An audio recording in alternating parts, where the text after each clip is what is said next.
Okay, here is part 5 of Civilization Jihad, the West Trojan Horse. Maybe I'll finish it on this part.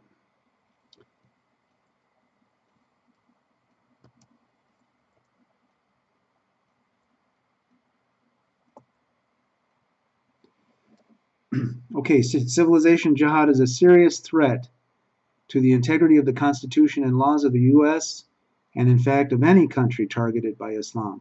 It is the goal of jihad to overthrow all governments and to replace them with an Islamic theocracy and Sharia law. The First Amendment of the Constitution says, Congress shall make no law respecting an establishment of religion or prohibiting the free exercise thereof.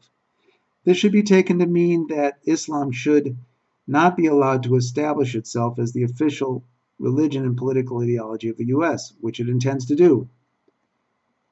On the other hand, the second part of that sentence means that no law should be made to prohibit Muslims from exercising their religion. The strategy which Islamic actors will employ with respect to the First Amendment will be as follows. When Americans wake up and realize that Sharia law entails the destruction of the Constitution and the U.S. Code, civilization jihadists will say, oh, well, you can't prevent us from the free exercise of our religion by the First Amendment. As they continue to install Sharia law as the law of the land, Americans will say, you cannot make a law that establishes Islam as the law of the land.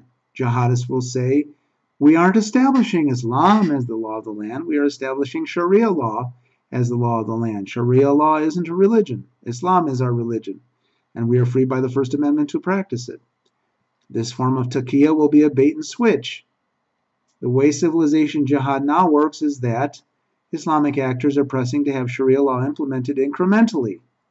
For example, you will see historical revisionism in public school textbooks, the introduction of halal foods in public spaces, the application of Sharia law in domestic abuse cases, the introduction of foot washing for ablution in public spaces, the demand for time off for prayers in the workplaces, and I should have also mentioned the implementation of Sharia-compliant finance in our economic system, and on and on and on. This kind of legal jihad will gradually change the character of the nation. At some point in time, they will press to overthrow the whole Constitution and the U.S. Code and to replace it with Sharia law. This is their goal. I know it's hard for you to believe this, but when you digest enough data, you will come to believe that this really is their goal. The only question is, how will they pull it off? Already, there are many tactics they are using to introduce Sharia law, which have been documented by Pamela Geller in her Stop Islamization, and by Robert Spencer in his Stealth Jihad, and by Center of Security Policy, Sharia, the Threat to America, especially Chapter 6 and 7. Muslims are not allowed to delete jihad from the practice of religion. In fact, in an Islamic regime, any Muslim who refuses to support jihad would be considered an apostate. This means that under the current application of the First Amendment, it seems that the U.S. is duty-bound to accept Muslim immigrants who are, according to their scriptures, committed to the destruction of the U.S. government and laws. This cannot be. There is a growing consensus among nations suffering from the effects of jihad that because Islam is as much a political ideology as it is a religion, a strategy to stop Islamization of our Constitution, laws, and institutions is to reclassify Islam as a political movement which happens to use religious language rather than merely as a religion. The laws and the application of the laws must begin viewing Islam primarily as a political movement, the religious dimension of which is not separable from the subversive political intent. Because jihad is an essential part of Islam, and because jihad is committed to the overthrow of the government of the host country, the law must begin viewing Islam principally as a political actor, and as such it should forfeit the protections normally accorded religions. To make my point easier to grasp, I will use the analogy to communism. In the 1950s and 1960s, the U.S. was especially concerned about communist subversion. Communism had developed a well-earned reputation for being an aggressive imperialistic political ideology whose aims threatened the existence of the U.S. The religious or metaphysical beliefs of communism were downplayed, but communism had a definite religious underpinning, namely the dialectical materialism of Hegel Marx.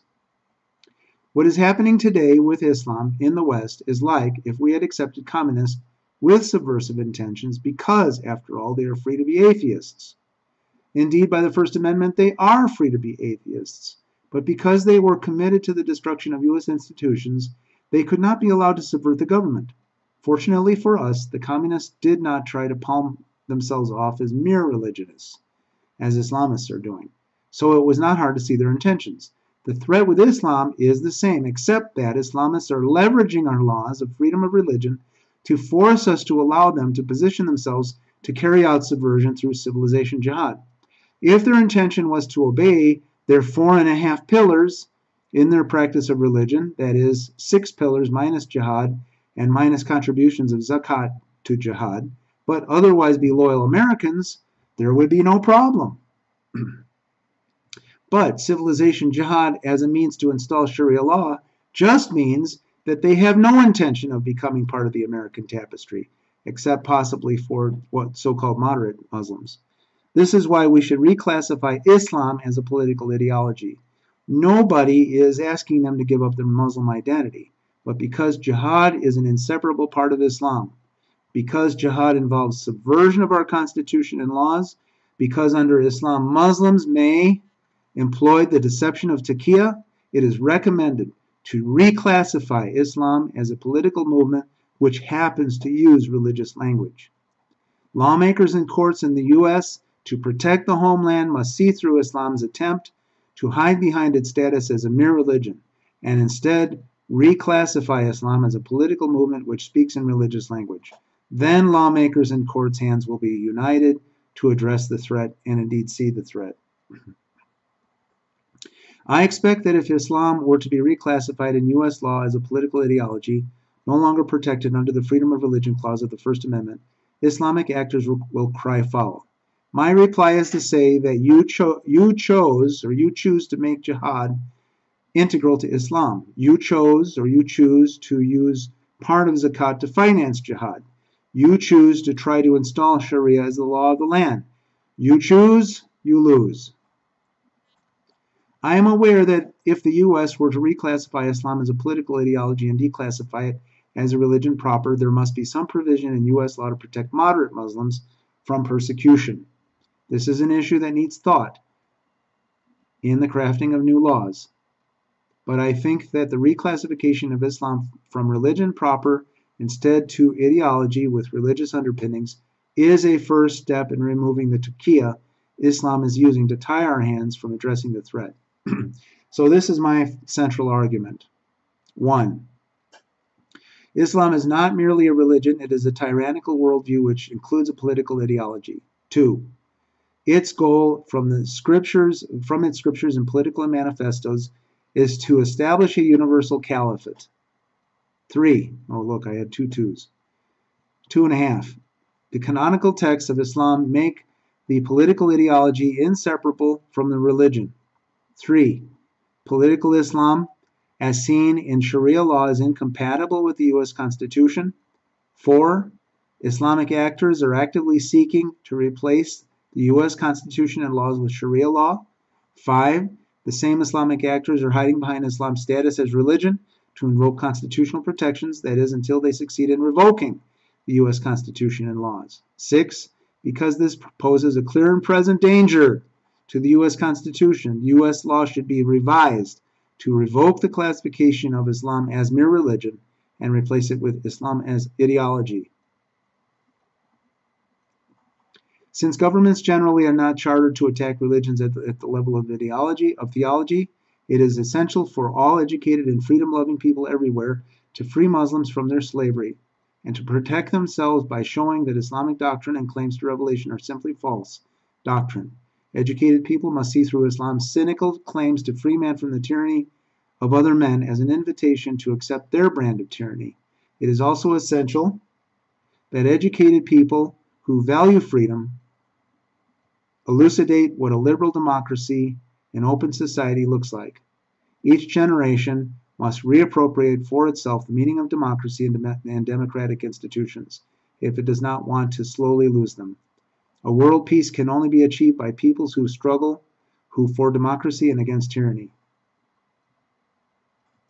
This paper is dedicated to the memory of Nada al-Adal, an 11-year-old Yemeni girl who ran away from her family to avoid a forced marriage. She was later killed. View her testimony at the link that you can see on the screen, and starting at 1 hour and 16 minutes 00. Thank you for watching.